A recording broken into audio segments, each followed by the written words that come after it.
Yo, c'est Noémie et aujourd'hui on se retrouve pour l'unboxing de la Fairy Loot du mois de mars.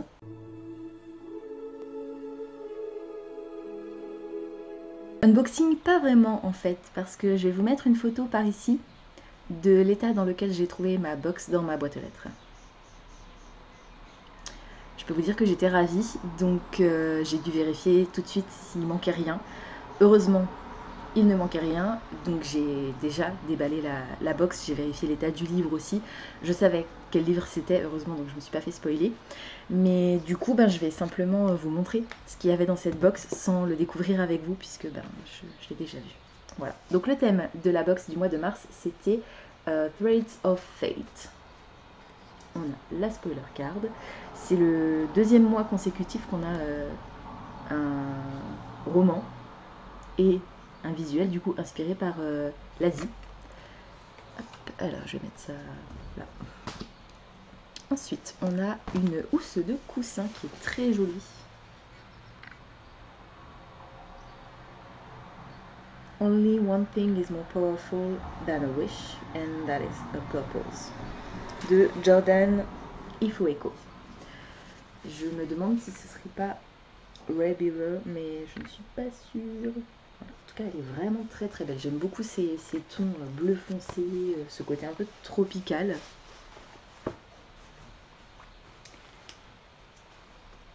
Ah bah oui, c'est ça, c'est marqué là. Ray Bearer, Cushion Cover. Donc c'était bien ça. Premier item deviné. Alors, je vais laisser la spoiler card par ici. Ensuite, on a un marque-page en bois inspiré par Circé de Madeline Miller et réalisé par Evan Delart. Donc ça, c'est la seule chose que j'ai pas vue parce qu'elle est emballée en fait. Il est emballé. Ouh. Et alors ça tombe très bien parce que je suis censée lire Circé au mois d'avril.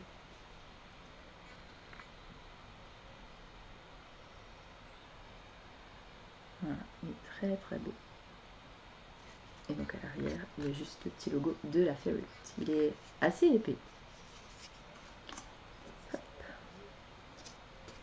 Ensuite, on a un jeu de cartes Threads of Fate, donc inspiré par le thème du mois et avec des visuels inspirés de Only a Monster, que j'ai quelque part par là.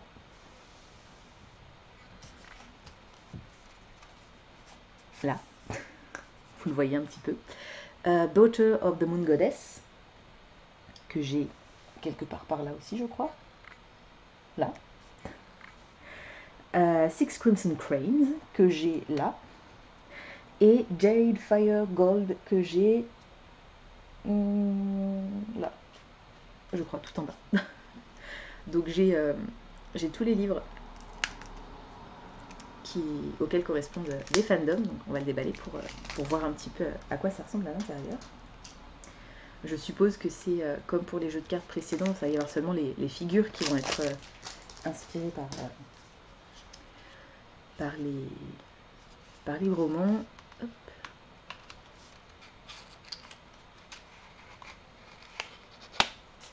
Ouh. Gilded Ages, rouge. Et le dos qui est le même que celui sur le paquet. Alors, on commence par les pics. Donc effectivement, les chiffres n'ont rien de particulier. Par contre, voilà, ce sont les cartes qui sont inspirées par les personnages. Les trèfles.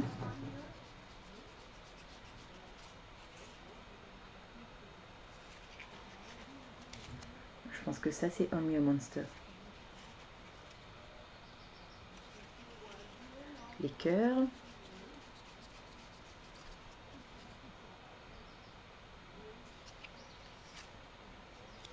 Ça doit être Daughter of the Moon Goddess. Donc le premier, ça devait être Six Crimson Cranes.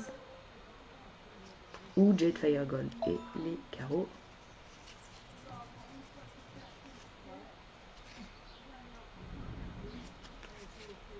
Celui-là, c'est Six Crimson Cranes. Donc le premier, c'était Jade Fire Gold. Et voilà, je suis désolée, c'est flou, mais vous savez, hein, ma caméra, elle est pas...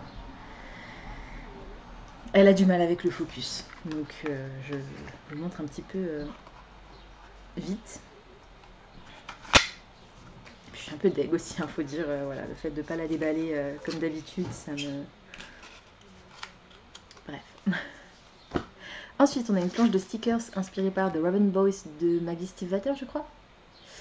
Et réalisée par... Alors, les stickers ont été réalisés par VVA,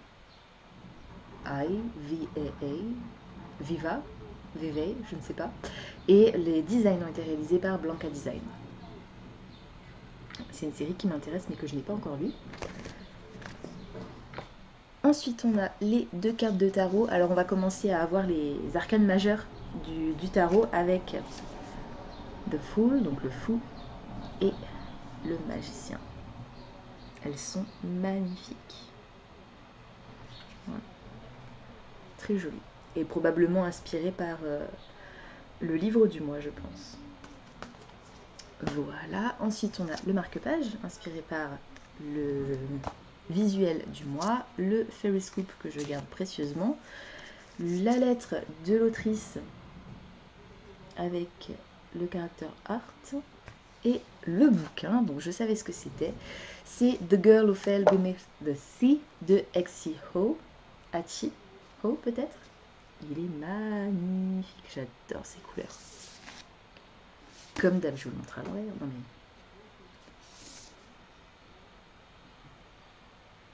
Ah, et il y a un truc que j'ai oublié. Il y a un truc que j'ai oublié de vous montrer. Petit dragon. Avec les spoiled turquoise. Ouais, plutôt bleu. Don't chase fate, let fate chase you. Ne poursuis pas le destin, laisse le destin te poursuivre. Et ce que j'ai oublié de vous montrer, c'est la boîte à thé. Elle était trop loin, j'avais oublié. Qui est inspirée du coup par le livre.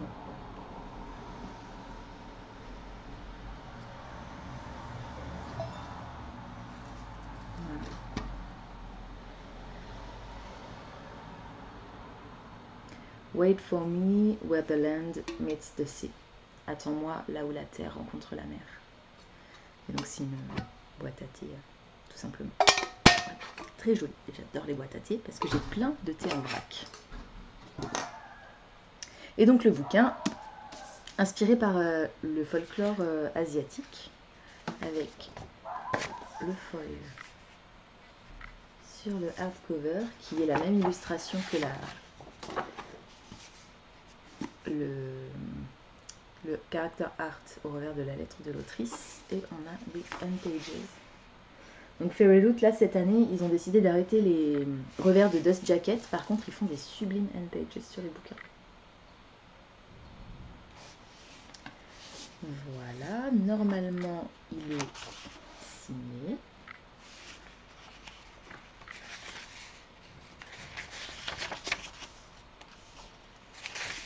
Alors, on n'a pas de carte et les en-têtes de chapitres n'ont rien de particulier.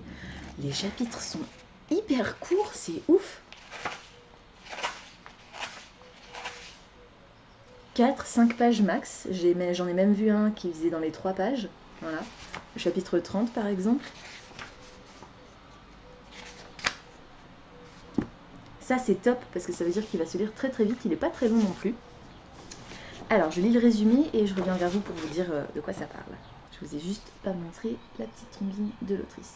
Des tempêtes meurtrières, une ancienne malédiction, son sacrifice les sauvera-t-il tous? Depuis des générations, des tempêtes meurtrières ont ravagé la maison, le pays de Mina. Son peuple pense que le dieu de la mer, qui était un jour, il y a longtemps, leur protecteur, les a désormais maudits par la mort et le désespoir. Pour apaiser le dieu de la mer, donc, tous les ans, une jeune femme est jetée à la mer dans l'espoir qu'un jour, la vraie mariée, la vraie femme, la vraie épouse soit choisie et que ça arrêtera leur souffrance. Beaucoup croient que Shim Chiang, désolée pour la prononciation, l'amoureuse, l'amoureuse du frère de Mina serait cette légendaire vraie mariée. Seulement la nuit où elle est censée être sacrifiée, le frère de Mina va la suivre, tout en sachant que interférer dans le processus est une sentence de mort. Pour sauver son frère, Mina va se jeter elle-même à l'eau à la place de Cheong. Propulsée dans le royaume des esprits, une cité magique avec peu de dieux mais des créatures mythiques, Mina va découvrir le dieu de la mer, coincé, prisonnier d'un sommeil enchanteur. Avec l'aide d'un mystérieux jeune homme et d'une bande un peu épars, très éclectique, de démons, de dieux et d'esprits, Mina va tenter de le réveiller pour mettre un terme à ces tempêtes qui ravagent son pays. Mais elle n'a pas beaucoup de temps, parce qu'un être humain ne peut pas vivre longtemps dans le royaume des esprits. Et aussi parce qu'il y en a certains qui feraient tout pour que le dieu de la mer ne se réveille pas. The Girl Who Fell Beneath the Sea est un récit féministe magique inspiré par une légende coréenne, parfait pour les fans de Déraciné et de Miyazaki. Spirited Away, c'est... je sais plus le titre du film. Voilà, ça a l'air bien cool. Et effectivement, cette légende me parle un peu. Je pense qu'elle a inspiré d'autres mythes et d'autres légendes plus européens, parce que je suis pas familière de la mythologie et des légendes asiatiques, donc je pense pas que ce soit la légende originale que j'ai entendue. Mais cette histoire de sacrifice, de dieu de la mer, de vrais mariés, tout ça, ça me parle, donc voilà. En tout cas, il est vraiment très beau et j'ai très hâte de le lire. Je reviens sur la spoiler card. Alors, le marque-page, je vous l'ai dit, ça aussi. Le jeu de cartes a été réalisé par Chatinora. Et... non, c'est l'inverse. Le jeu de cartes a été réalisé par Neivu. Et le Titine, la boîte à thé, a été réalisée par Chatinora. Les cartes de tarot ont été réalisées par Arts28 et sont inspirées par Daughter of the Moon Goddess. Autant pour moi. Et pour la réalisation des trucs spécifiques au bouquin, c'est Naivu, de nouveau, qui a réalisé l'illustration de l'embossage sur le hardcover et le character art sur le revers de la lettre de l'autrice. Et pour le Fairy Scoop, comme d'habitude, on a une interview de l'autrice, les sorties à ne pas rater au mois d'avril, les exclusivités de la couverture de la Fairy Loot. Donc je vous mets celle-ci ici et je vous mettrai l'autre par là. Le thème du mois d'avril, c'est Bittersweet. Très sombre. Il y aura des items inspirés par The Night Circus, Strange the Dreamer, Adilaru, et il y aura aussi un item inspiré par aucun fandom, un truc neutre. Il y aura 2 livres dans cette box et un item qui n'a jamais été inclus avant.